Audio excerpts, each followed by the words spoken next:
All right, so back again under this thing. First thing we're gonna do is remove the drive shaft. I don't know how bad this is gonna be. This is probably gonna be pretty horrible. Especially if I don't go the right way. She's crusty, that's for sure.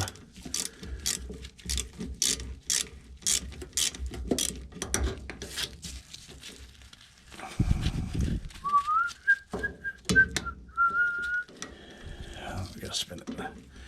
It looks like leaking from some area on the side here.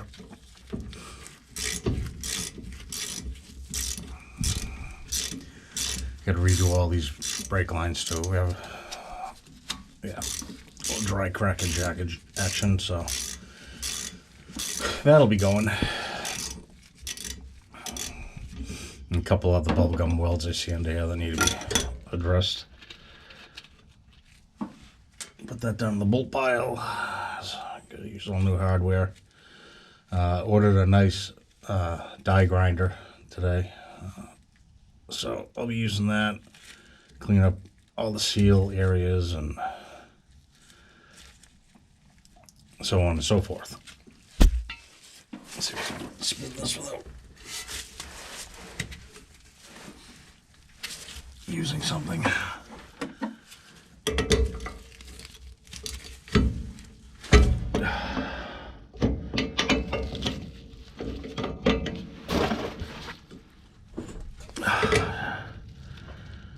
I don't think I left it in park, but we'll see.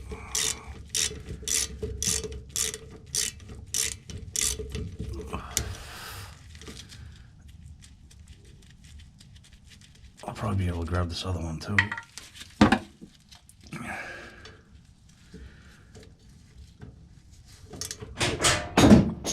What the fuck that was? Nor do I care.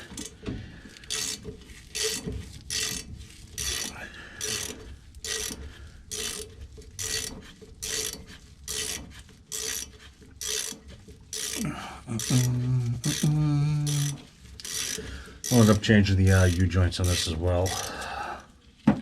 Just go through it all and do it the right way. Okay, that's yanked. I think this collar's in the way. Yeah. Let's see if we can reach the trans.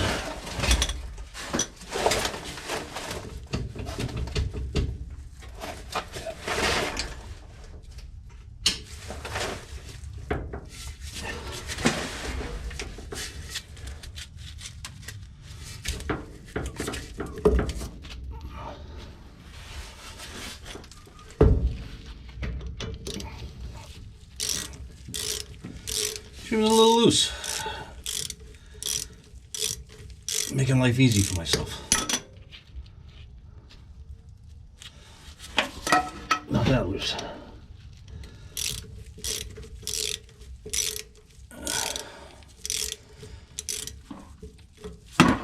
From what I can tell, this looks like a pretty stock unit from the outside, at least.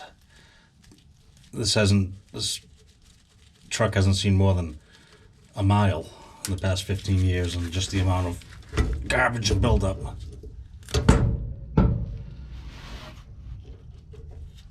Tells a tale. Amazingly, needle bearings didn't go all over the floor. You know what? Let me just yank this whole thing, because like I said, I'm going to be changing the U-joints anyways. And there ain't no fluid in the trans, so technically I shouldn't get a bath.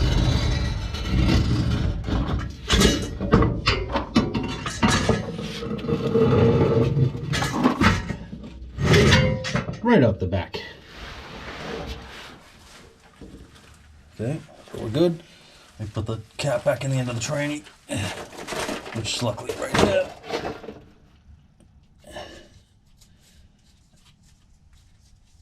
Seal looks good. All right. Problem one taken care of. I may need to get a hammer to get it on these crusty ass bolts and switch to a deep.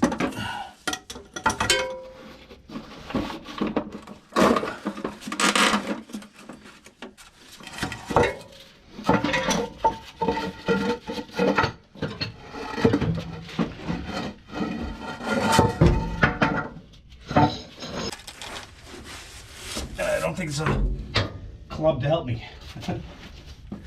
Automotive's Anonymous. Not to make light of that shit, but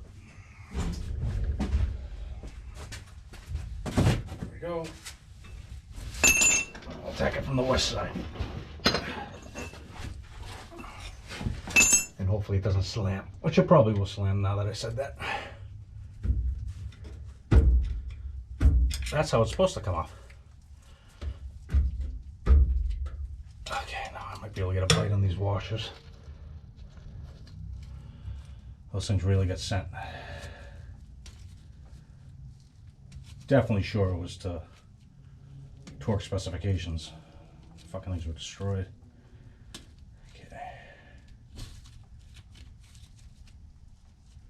It's turning it into a 30-hour video.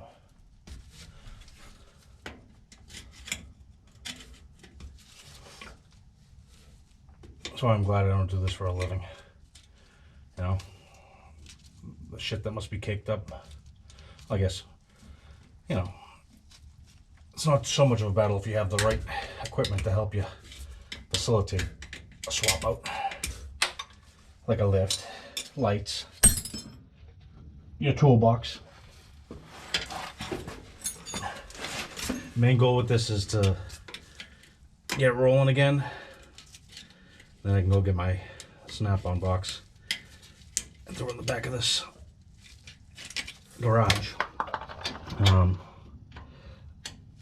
That way I really don't have to rig stuff, you know. Or buy every 3 seconds, because that thing has everything. All right, we're on the precipice of completion here.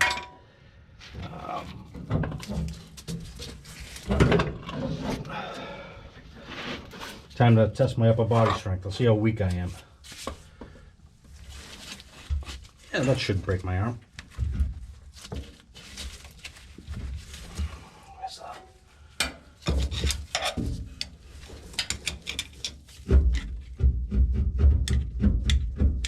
Crusty.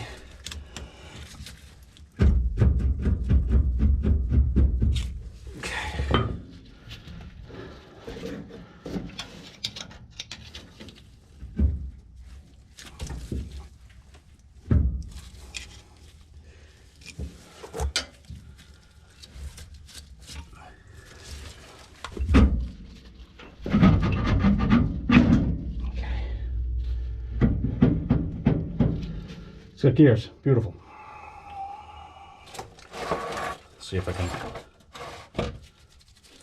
do this. This is gonna hurt.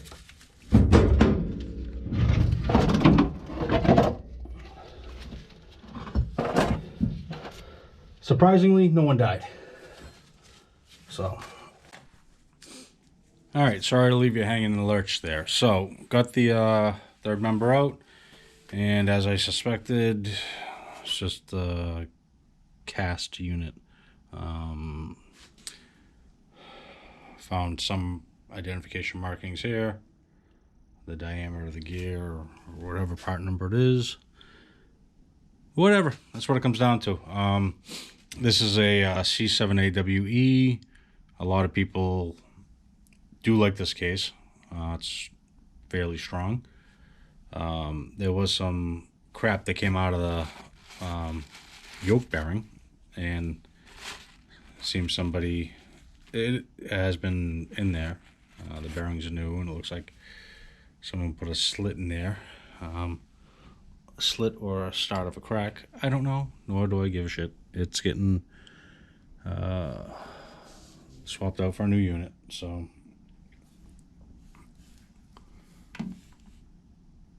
whatever, doesn't matter. But the gear set looks nice.